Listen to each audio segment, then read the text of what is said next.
Parkinson's disease affects nearly 1 million Americans. It affects people of all ages, ethnic backgrounds, and financial circumstances. It can strike any one of us. When the doctor leaned towards me and said, "I'm 85% sure that you have Parkinson's," I didn't hear anything else that he said for the rest of the appointment. I mean, it was just like, and I didn't hear it. He was talking, but I didn't hear it. I sat there as if I were stone cold. It seemed like an eternity to me. It probably was a minute. I wasn't sure what it meant that I was told I had Parkinson's disease at that point. What kind of pill do I take for that? Because it went right over my head. I didn't understand. My kids were 6 and 11 at the time, and I was shocked, actually. To contemplate, to know what's coming down the road, and to contemplate that when you're 45 years old, it's scary. It's really hard to deal with.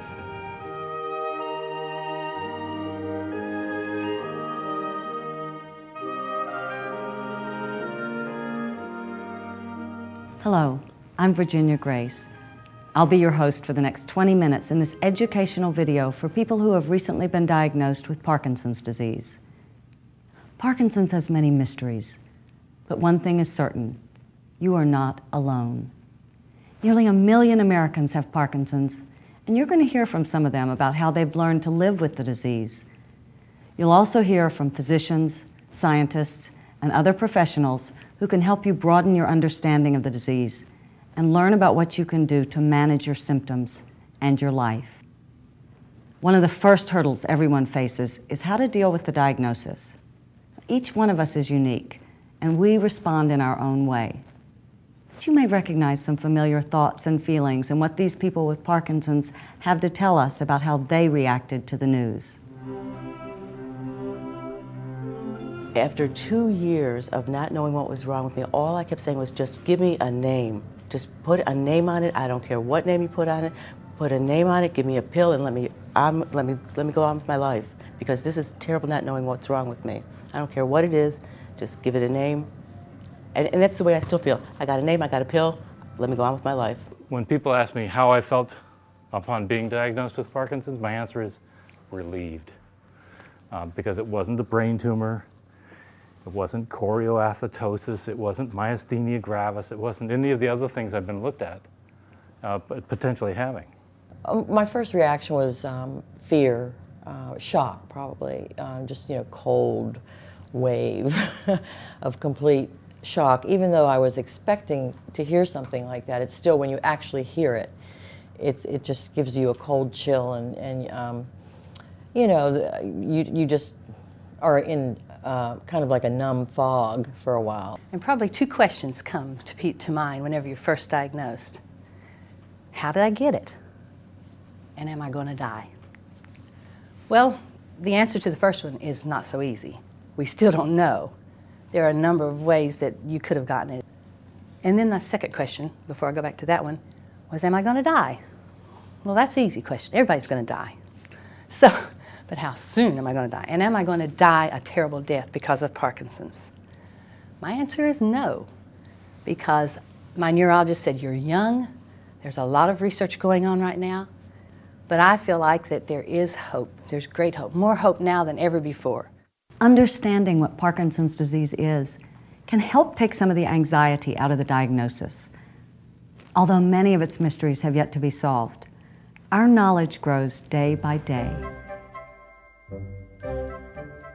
Parkinson's disease is a condition that involves a certain part of the brain called the basal ganglia, or extrapyramidal motor system.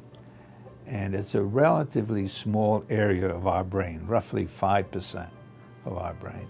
And yet it plays a major role in how we move and how we maintain our posture.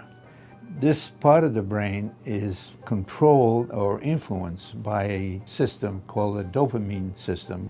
These dopamine cells are relatively few and tend to degenerate, normally with aging. However, in patients with Parkinson's, for reasons we don't understand, they degenerate earlier than normal and at a faster rate. This leads to a loss of ability to move. It causes tremor, causes rigidity, difficulty with initiating movements, and at times it involves walking and balance. It's often said that Parkinson's stands out as a neurodegenerative condition that is first and foremost the most likely to be cured. That is said because the pathology of this disorder is fairly simple. It's a loss predominantly of dopaminergic neurons in the midbrain. So it's clear which neurons are lost and what to do about it. Parkinson's is an extremely individualized illness. Nobody gets all the symptoms of Parkinson's disease. I think it's important that someone can go through that and explain that to people so that they're not just reading a list of symptoms and kind of waiting for all these things to happen to them.